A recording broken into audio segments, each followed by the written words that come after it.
তো আজকে দেখো, আজকে আমি মাছ নিয়ে এসেছি। এই যে রুই মাছ এনেছি, তোমাদেরকে দেখাই। এই যে দেখো রুই মাছ। আজকে এই মাছ দিয়ে ঝাল করব আর ডাল করব। আজকে এই রেসিপি করব, তো তোমরা দেখো কেমন লাগে তোমাদের। তো চলো দেখা। তো এই যে এখানে টমেটো, পেঁয়াজ আর কাঁচা লঙ্কা নিয়ে নিয়েছি। টমেটো পেঁয়াজটা আমি ভালো করে একটু এটাতে ঘষে নেবো। ঘষে নিলে কি হবে, ভালো হবে। আমি সর্ষে, আদা, জিরে, আদা আর রসুন নিয়ে নিয়েছি। এটা আমি শিলে বেটে নেবো গিয়ে।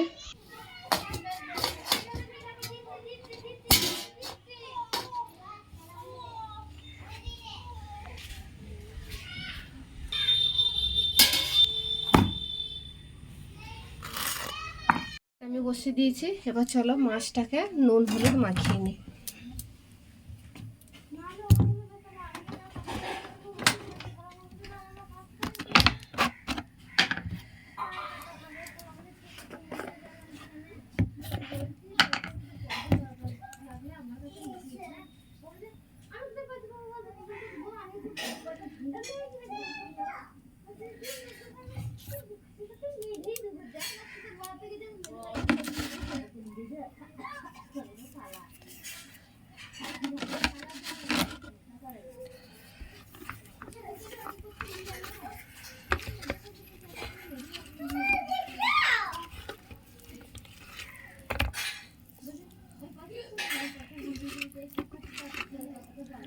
এক হাতে ভিডিও করা আমি জানি একটু অসুবিধা হয় আর দেখতেও একটু খারাপ লাগে।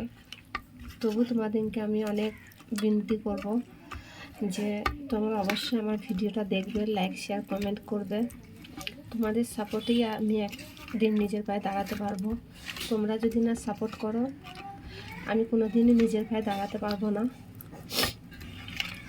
তো এই যে আমি মাছটা এখানে নুন হলুদ মাখিয়ে দিয়েছি। এবার কড়াইটা বসিয়ে দেবো।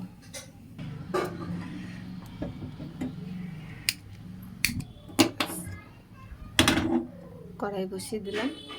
এবার চলো, এই যে এবার পাঁচ ফোড়নটা দিয়ে দেবো। মাছটা আমার এখানে ভাজা হয়ে গেছে। এই যে মাছটা ভাজা হয়ে গেছে, পাঁচ ফোড়ন দিয়ে দিলাম। এবার আদা রসুনটা দিয়ে দিলাম। এখানে নুনটা দিয়ে দেবো, তাহলে ছিটাবে না।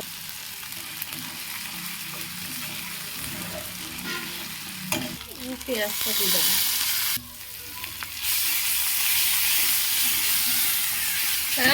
টমেটোটা দিয়ে দিলাম।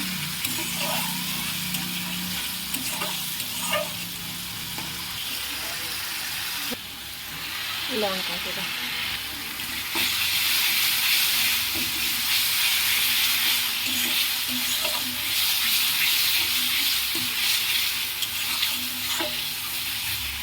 এবার সর্ষেটা দিয়ে দেবো। সর্ষেটা দিয়ে দিলাম। এবার পানি দিয়ে দেবো। সর্ষে দিয়ে বেশিক্ষণ ভাজবো না, নাহলে তেতো হয়ে যাবে। এবার জল দিয়ে দেবো।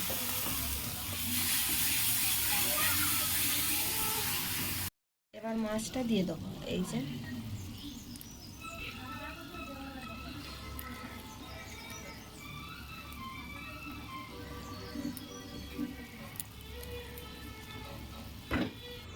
যে সব দেওয়া হয়ে গেলে, এবার ফুটে গেলে সামান্য একটু গরম মশলা দিয়ে নামিয়ে দেবো। ঢাকা দিয়ে দেবো। গরম মশলা দিয়ে সামান্য গরম মশলা দিয়ে নামিয়ে দেবো। এই যাবে নামিয়ে দেবো। হয়ে গেছে আমার মাছের ঝাল রেডি। কে খাবে চলে এসো।